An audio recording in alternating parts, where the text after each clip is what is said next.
لو بتدور على فيلم وخروجة حلوة وفيلم لطيف وأسري وعائلي وفيلم يعني دمه خفيف وإيقاعه سريع، يبقى أكيد من فيلم سيكو سيكو. الإيحاء ممكن يدي إن هو فيه حاجة مش ولا بد، ولكن الموضوع أسري جدا، ممكن أي حد يدخله، لأن الموضوع اجتماعي، فكرة لطيفة خفيفة. مش هينفع ان انا احرق الاحداث، ولكن الفيلم فيلم لطيف. اسم الفيلم هو افيه مشهور قوي للزعيم عادل امام، ربنا يديله الصحه. والافيه ده اللي كان موجود في فيلم النمر والانثى، وطبعا ما حدش هيقدر ان هو ينساه، ومعلق في اذهاننا كلنا.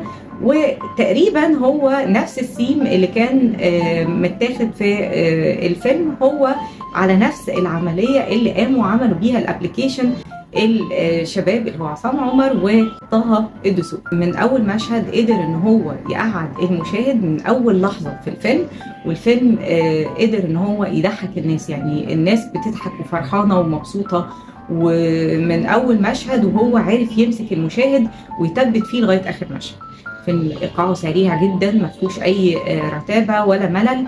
ممكن شويه، انا مش عايزه برضو احرق الاحداث، لكن ممكن شويه نقول فيها تنوعات من كذا حاجة. في الوهلة الأولى ممكن نقول شوية هو هيقلب على العار، ولا شوية هيقلب على الكنز ونيلي وشريهان، بس الموضوع في الآخر يعني بيتغير تماما، والإيقاع والقصة بتاخدك لحاجة تانية خالص، ومفيش أي لمحة من أي حاجة كانت ممكن تتوقعها. وبالعكس نقلات الفيلم بتبقى سريعة جدا. طبعا التيمات ان احنا ممكن ناخد التيمة ونمشي بيها في مليون عمل، ده احنا عندنا كام تيمة بننوع فيه، لكن التناول ما هواش فيه اقرب من قريب او من بعيد لاي حاجه ممكن تكون شفتها قبل كده. مباراه فنيه حلوه ولطيفه ما بين عصام عمر وطه دسوقي، الكيمياء ما بينهم حلوه قوي، والاثنين برغم من الاحداث السريعه والخفيفه قدروا ان هم يوصلوا لنا يعني مشاعر كتيره ومختلطه.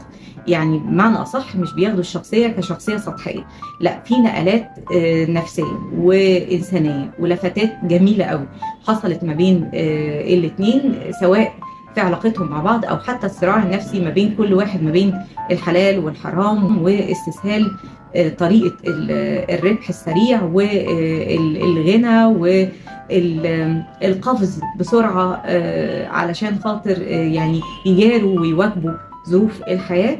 النقلات دي تخض، وبالذات ان هم قدروا ان هم يعملوا مشاهد حلوة قوي هما الاثنين، سواء في المشاهد الإنسانية اللي عبروا عنها بأحاسيس جميلة جدا ومن غير افتعال، أو حتى الكوميديا اللي قدروا إن هم يعملوها. السؤال ده يعني إمتى عصام عمر ابتدى إن هو يغير جلده كده وينقل بسرعة لشخصية الشاب اللي مش همه حاجة، اللي فاتح صدره، اللي بيتحرك زي ما تيجي، يعني زي ما ترسي دقلها كده. ازاي قدر ان هو يعمل الشخصية كده، وازاي ان هو بيعمل الشخصية المؤدبة اللطيفة اللذيذة. لا، هو بصراحة عصام عمر عمل نقلات حلوة قوي، وكمان طه دسوقي. فيلم خفيف ولايت، ولكن لو قلت ان في جزء كده قبضني شوية، اللي هو فكرة انت مستني ان هم ينجحوا في نفس الوقت. فكرة مقبضة جدا ان الابليكيشن ده ينجح، وتشوفوا ان هو ناس كتير بتتعامل معاه وناس كتير بتنفعل معاه. لكن بصراحة هم تداركوا الموضوع بسرعة جدا، والموضوع ما كانش وردي قوي زي ما هو باين، او حتى حلم الثراء السريع ده ما كانش بالسهولة دي. بالعكس هم خدوا عقاب، وكمان انت شايف النقلات اللي ما بينهم ما بتخلكش تقف عند الموضوع ده، لان ده صراع انساني صرف. يعني واحد اتحط في موقف ومش عارف اذا كان هيمشي يمين ولا هيمشي شمال ولا هيعمل ايه بالظبط. يمكن من الحاجات السلبية اللي هقول عليها في الفيلم، اولا دور طارق عماد انه مش متمهد له، العلاقة ما بينها وما بين عصام عمر مش متمهد لها صح.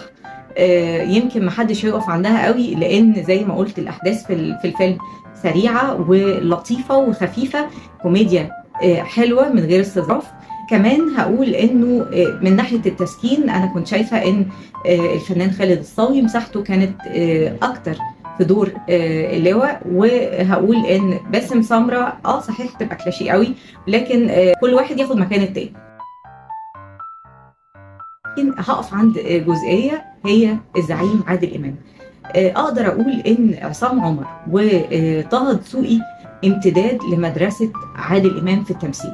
الزعيم عادل امام ليه مدرسه خاصه في التمثيل، زي ما اقدر اقول كده ان الفنان احمد زكي ليه مدرسه خاصه في التمثيل.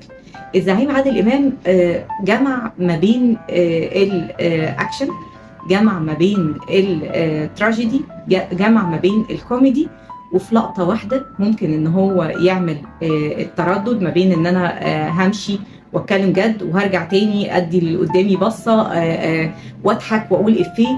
اللقطه دي نقدر نقول انه باين تاثر عصام عمر وطه دسوقي بالزعيم. طبعا التاثر ومدرسه الزعيم لا تعني على الاطلاق ان عصام عمر او طه دسوقي بيقلدوا الفنان عادل امام.